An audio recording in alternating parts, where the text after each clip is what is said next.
bienvenue sur ma chaîne Connaître la Russie. Je te parle de tout ce qui concerne les procédures d'immigration, la vie universitaire, les universités, les formations universitaires et la culture russe. Alors si toute cette image t'intéresse, n'oublie pas de t'abonner et de liker afin que le maximum de personnes soient informées. Dans la vidéo d'aujourd'hui, je vais te parler de quoi? Je vais te parler des lettres d'admission dans les universités en Russie. Les amis, j'ai fait cette vidéo pourquoi? Parce qu'il y a un jeune frère africain qui m'a contacté il y a cela 3 ou 4 jours. Il m'appelle, il m'écrit sur WhatsApp, parce que je mets mon numéro dans la majorité de mes vidéos, dans toutes mes vidéos. Il m'écrit, il me dit, bonjour Stéphane. Il s'est présenté correctement, on s'est bien salué. Il me dit qu'il a un ami ici en Russie, qu'il est en train de l'aider pour avoir une admission universitaire. Il dit que ok, c'est bien. Et qu'il a déjà reçu l'admission universitaire. Je lui pose la question, comme tu as reçu l'admission universitaire, c'est que ta procédure est vraiment avancée. L'admission universitaire, c'est pour quelle ville? Il s'arrête, il n'écrit plus. Tu vois, il est en train de réfléchir, c'est pas s'il est en train de chercher. Je lui pose la question, l'admission universitaire, c'est pour quelle ville? Il dit qu'il ne connaît pas. Quand il me dit qu'il ne connaît pas, il dit qu'envoie-moi. Je me suis dit que bon, comme c'est écrit en russe, parce que l'université, c'est écrit en russe la plupart du temps. Il dit qu'envoie-moi l'admission, je vais voir la ville où tu vas. Il m'envoie l'admission. Qu'est-ce que je vois? Je vois un document de l'université, c'est écrit sur ça, admission universitaire. Je vois un document où je vois les prix. Un document qui est en anglais, je vois les prix en rouble encore, soi-disant. En tout cas, regardez les photos en image, vous allez voir à quoi ressemble l'admission qu'il m'a donné. Je dis que mais, je lui pose la question, qui t'a fourni cette invitation? Il me dit que c'est un ami ici en Russie, l'ami de son frère, qui est malien, je pense bien. Et qu'il a payé, que son frère a déboursé une somme de 500 000 francs CFA pour avoir cette admission. Donc, on a dit 500 000 francs CFA, ce n'est pas le prix de l'admission, mais c'est le prix de la scolarité. Donc, on t'oblige à payer une partie de ta scolarité, soit la totalité de ta scolarité avant d'avoir une admission. C'est même comme ça en Russie. C'est comme ça maintenant. Quand vous voyez, c'est vous-même cette admission, ça ne ressemble pas à une admission universitaire. Ça peut être une lettre d'acceptation de l'université, mais ce n'est pas une admission. C'est-à-dire que ce document-ci, comme c'est écrit là, c'est écrit sur ça, demande, c'est écrit là, admission universitaire, mais ça peut être l'admission que c'est pour vous dire que l'université où vous avez déposé vos documents, ils vous ont accepté. Alors, votre admission serait prête dans 6 semaines ou dans 2 mois maximum. Mais il m'a dit qu'il a l'admission, il veut que je l'accompagne pour la procédure. Il a dit que non, ça c'est pas l'admission, tu ne peux rien faire ce document. À part le mettre dans tes documents pour aller demander le visa, tu ne peux rien faire ça, c'est pas une admission. Les admissions en Russie sont écrites en russe et en anglais. Vous voyez, c'est en russe et en anglais. Voilà l'exemple en photo. Il me dit ça, il dit que non. Rappelle encore ton gars, soit tu donnes son numéro, je vais le contacter pour savoir ce qui se passe, pour savoir quand la mission serait prête, soit toi, il faut lui demander. On a causé. Les amis, il faut savoir que quand vous commencez votre procédure pour avoir une admission universitaire, avoir une admission universitaire ne dépend pas de l'université. Ce n'est pas l'université qui vous délivre l'admission universitaire. Je répète encore, ce n'est pas l'université qui vous délivre l'admission dans leur université. Tout ce qu'ils font, c'est quoi? C'est que lorsque vous vous présentez vers une université pour avoir une admission, vous remplissez un formulaire. Le formulaire peut être soit en ligne, soit elle peut être physique. C'est un fichier Word. Vous le remplissez, vous mettez là-bas vos informations. Les informations de votre pays, de votre pays, c'est-à-dire où vous résidez, votre dernier diplôme, l'année vous avez votre immatriculation, c'est-à-dire le numéro qui est sur votre diplôme, les informations parfois sur vos parents ou ce que font vos parents. Voilà, à la fin de ce formulaire, vous signez et vous mettez la date et vous les envoyez. Vous envoyez à celui qui suit votre procédure. Une fois que l'université reçoit ce formulaire, l'université va aller sur son fichier, remplir vos données que vous avez mis. Vous avez fait bien écrire vos données. Et quand vous envoyez sur ce formulaire, vous envoyez sur le scan de votre passeport parce qu'eux, ils vont vérifier ce que vous avez écrit. L'université, ils vont nous remplir ce formulaire. Et même avant de remplir, ils vont voir si votre profil correspond à ce que eux ils recherchent. Alors si votre profil correspond à ce que eux ils recherchent, ils vont vous envoyer ce qu'on appelle la lettre d'acceptation. C'est-à-dire, cette lettre-là dit qu'ils vous ont accepté pour que vous veniez étudier dans leur université. Donc ils vont vous envoyer cette lettre d'acceptation. C'est au bout de 2 jours ou 1 jour même qu'ils vous envoient cette lettre d'acceptation pour vous dire que non, ton profil les a intéressés. Alors ils sont prêts à vous recevoir dans leur université. Alors qu'est-ce qu'ils vont faire eux-mêmes? Ils vont remplir vos informations que vous avez envoyées sur ce fichier-là. vous voyez, et envoyer ça à l'immigration de votre ville où il y a cette université. Pas à Moscou, pas à Saint-Pétersbourg, pas à Voronezh. Donc, ces informations sont remplies dans ce formulaire que vous avez envoyé. Ils vont reprendre ce formulaire, remplir encore ces informations sur une base où ils vont envoyer à l'immigration pour demander votre invitation. C'est-à-dire quoi?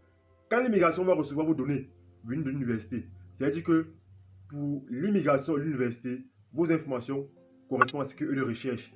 Alors, ils aimeraient que vous laissez. Donc, l'université aimerait vous inviter à venir étudier dans la ville et dans leur université. Alors, ce processus va prendre minimum 4 semaines, maximum 6 semaines, même parfois 8 semaines, 2 mois, quand le processus est très long.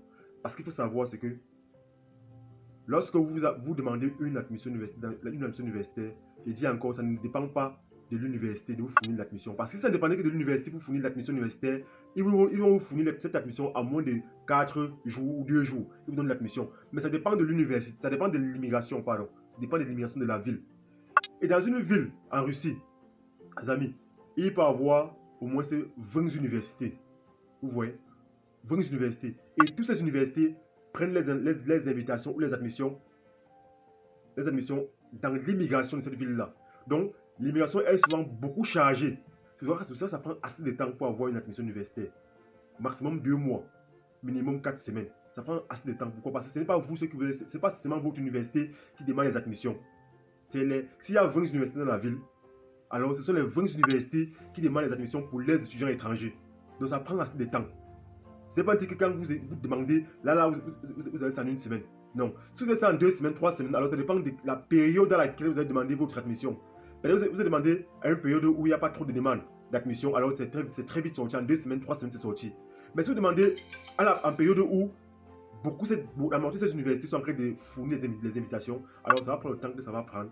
Et même vous aurez votre admission. Même si c'est le maximum, c'est 2 mois. Ça dit 8 semaines. Donc quand vous projetez pour venir étudier en Russie, mettez ce temps-là dans votre programme. C'est-à-dire 2 mois pour avoir une admission. Et le reste, vous faites avec. Vous voyez. Donc ce n'est pas l'université qui vous fournit l'admission. C'est les services d'immigration de la ville qui vous fournit votre admission. C'est pourquoi ça prend assez de temps selon la période dans laquelle vous voulez venir étudier en Russie. Le maximum, c'est 2 mois. Le minimum, c'est 4 semaines ou 3 semaines. Donc ça dépend de la période. Donc quand vous voulez avoir une admission, ne mettez pas la pression à la compagnie qui vous démarche votre admission ou qui démarche votre procédure. Ne mettez pas la pression à celui qui est ici, pensant qu'il vous a volé. Non. Rien ne dépend de lui, rien ne dépend de l'université. Une fois que l'admission universitaire est sortie, plus personne ne peut plus annuler cette admission, à part vous-même. Je dis bien, une fois que l'admission universitaire est sortie, plus personne ne peut plus annuler votre admission universitaire à part vous-même. C'est-à-dire que quand je dis vous-même, ça veut dire quoi? Dans le sens où, dans cette admission, c'est 90 jours pour arriver en Russie. Alors, si vous perdez le temps dans votre ville, dans votre pays, pardon, et que vous arrivez à l'ambassade et qu'on vous refuse le visa, ça peut être pour le motif de votre admission qui est déjà de s'expirer en fait. Donc, ils peuvent vous donner le visa. Donc, quand vous prenez votre admission, pendant que vous attendez votre admission, commencez les démarches pour avoir le visa, c'est-à-dire légaliser vos documents, faites les tests de santé, ou faites les tests de santé même 4 semaines après, ou 6 semaines après que votre admission est en cours. Vous voyez, faites les démarches qu'il faut, légalisez vos documents et consorts. Déjà, quand votre admission arrive, soyez prêts directement à remplir la demande de visa en ligne, à prêter les frais de demande de visa et aller demander directement votre visa dans votre ambassade de votre pays. Ça vous laisse dans les délais. Parce que certains ont souvent le refus de visa. Pourquoi? Parce qu'ils ont dépassé les délais de l'invitation déjà étant encore dans leur pays. Certains sont parfois refoulés à Moscou ou refoulés à Saint-Pétersbourg. Pourquoi? Quand je dis refoulés, c'est-à-dire qu'ils sont renvoyés dans leur pays. Parce que les délais sur l'invitation est déjà débordé ou les délais sur leur visa est déjà débordé. Parfois, certains prennent leur visa, mais par ignorance, restent encore dans leur pays 2 semaines, 3 semaines. Ils oublient qu'il y a un délai sur le visa qu'on a mis. Comme j'ai dit dans une précédente vidéo, le reste des temps qui reste sur votre invitation, on impute ça sur votre visa. Donc, si vous avez perdu le temps lorsque vous avez reçu votre invitation, et vous perdez le temps lorsque vous recevez votre visa, tout ce temps-là est déjà jumelé. Alors, vous êtes en train de perdre le temps. Quand vous allez arriver à Moscou, là, on va vous renvoyer chez vous. Pourquoi? Parce que le délai est déjà proche. Vous devez arriver en Russie 1 mois avant votre délai final. un mois avant. Regardez l'ancienne vidéo où je parlais des gens qu'on déporte ici en Russie quand ils arrivent. Pourquoi? Parce qu'ils ont dépassé les délais, les amis. Votre invitation, votre admission, le jour qu'on met là, c'est capital. Regardez la photo de cette admission universitaire. Vous savez comment ce qu'il dit. Cette admission, il y a toutes les informations nécessaires sur ça. Et il y a le code barre. Les admissions universitaires en Russie, il n'y a pas les cachets. Ce sont les codes barres. Donc quand vous arrivez à l'ambassade de votre pays avec cette admission-là, ils scannent le code barre. Même si ce n'est pas devant vous. Ça peut le faire après votre départ. Ils scannent. C'est pour savoir si l'admission-là est d'origine, vient d'une université. Parce qu'il y a des fausses admissions. Oui, il y a des fausses admissions. Quand vous contactez des gens parfois ici en Russie, vous voyez des admissions, vous les mettez la pression, ils prennent votre argent, mais ils vous délivrent des fausses admissions. Sachant que dans votre pays, on va vous refuser le visa. Quand vous avez demandé qu'il renvoie votre argent, il va dire que l'université ne peut pas envoyer votre argent. Donc il vous a, à la base, il vous a volé. Il y a des fausses admissions, oui, des fausses admissions. Quand vous arrivez là-bas à l'ambassade, on scanne le code barre, ça ne correspond à rien. L'admission est fausse, alors d'office le refus. Et c'est pas si on va encore vous donner un jour le refus, parce que vous êtes affiché que vous êtes ancré à l'ambassade avec un faux document. Donc attention à qui vous accompagne dans votre procédure. Attention à qui vous partez lorsque vous voulez venir en Russie, vous voulez venir étudier en Russie ou à des compagnies. Parfois, certaines personnes achètent des invitations même à 1000 $. Je ne sais pas pourquoi ils achètent des invitations à 1000 $. C'est-à-dire, vous allez vers une compagnie, ils disent que non, vous fournissez une admission, vous devez faire ça, ça, ça, ça. Et à la fin, ça vous coûte énormément cher. Seulement pour avoir l'admission universitaire. Vous n'avez même pas encore payé la scolarité. Les amis, quand vous décidez de venir en Russie, les amis, faites attention à qui vous accompagne, qui vous aide pour de procédure. Si vous partez vers une compagnie, rassurez-vous que cette compagnie a des résultats et les prix, les coûts ne sont pas énormes, c'est-à-dire les honoraires. Évitez ceux qui vont vous dire que non, donne 3 millions, donne 4 millions, faites ta procédure. Là, ils vous en ont déjà. Partez vers ceux qui vont vous dire que non, tout ce que tu as dépensé, c'est ce que l'école va te demander. La seule chose que tu me payes, ce sont mes honoraires. Là, c'est une personne qui est bonne, c'est une personne qui est déjà fiable. Mais quand partez vers ceux qui vous disent que non, donne 3 millions, donne 4 millions, on fait ta procédure de A à Z jusqu'à le visa, je te garantis le visa 100%. Là c'est un contrat que tu as signé avec lui. Alors si tu donnes déposes ta rente à bien les 3 millions, les 4 millions, alors sois sûr que l'université, le choix de ta ville, c'est lui qui contrôle. Il peut t'envoyer où il veut. Pourquoi? Parce que dans les 3 millions, il veut faire le maximum pour gagner le plus et t'envoyer où c'est moins cher. J'espère que tu comprends ça. Il veut t'envoyer où c'est moins cher et gagner plus. Donc à la base, il va prendre les 3 millions, chercher une université moins chère, une ville très moins chère, et il va chercher à gagner plus. Il va payer tout ce qu'il faut payer, la résidence, l'université, l'assurance, tu vas tout payer. Mais à la fin, ce qu'il gagne là, c'est beaucoup d'argent. Vous même partir vers une personne qui va vous dire que bon, tu vas aller dans telle ville, alors choisis ta ville, je veux contacter l'université, je vais demander les coûts, je vais t'informer, et tu vas sans payer ce qu'il faut payer. À la fin, tu me donnes tel montant pour mes honoraires. Là, au moins, c'est un bon deal. Tu sais que non, si tu as choisi cette université, parce que c'est ton choix à toi, et tu as voulu aller là-bas. Alors tu assumes de payer ce qu'il faut payer, à la fin tu payes ses honoraires. C'est un peu comme ça. Donc faites attention à vos admissions universitaires, faites attention aux documents qu'on vous envoie quand vous voulez étudier en Russie. Ça peut être faux, vous avez un bon document. Ça peut être un faux document. Je vais vous raconter l'histoire d'une fille congolaise en doctorat, ici qui a été refoulée par l'immigration de Moscou. Pourquoi? Parce que son université a fourni un faux visa. Un visa qui n'était pas enregistré. En Russie, il y a beaucoup de faux, les gars. Il y a beaucoup de faux documents. Tu peux avoir un faux enregistrement. Tu peux avoir un faux visa. Tu peux avoir beaucoup de choses qui sont faux. Pas pour dire que le pays est faux.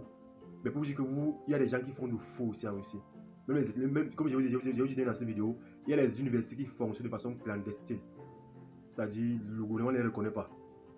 Les diplômes n'est pas reconnu. Mais c'est là-bas qu'on va prendre les admissions. Pas comment? Ça peut être une fausse admission et vous n'avez rien pour vérifier.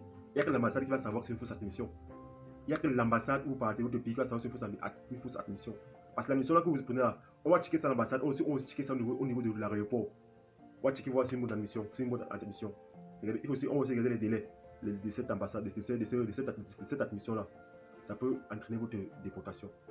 Les amis, faites attention à qui vous partez lorsque vous voulez commencer vos procédures. C'est capital de savoir ça. La Russie n'est pas un mauvais pays. Mais il faut savoir que c'est que ta formation en Russie dépend uniquement de toi. Je répète encore, ta formation en Russie dépend uniquement de toi. C'est toi qui décides du genre de formation que tu veux recevoir ici en Russie. C'est toi-même qui décides du genre, de ton genre d'intégration, du genre des personnes avec qui tu veux fonctionner ou de tes objectifs. Seuls tes objectifs sont importants. Mets tes valeurs au-dessus de toi. Laisse personne te dire le contraire. Même les cons, même les paresseux vieillissent. En bon entendeur, salut. N'oublie pas de t'abonner, de liker, de partager. On se prend la prochaine pour notre vidéo. Big up.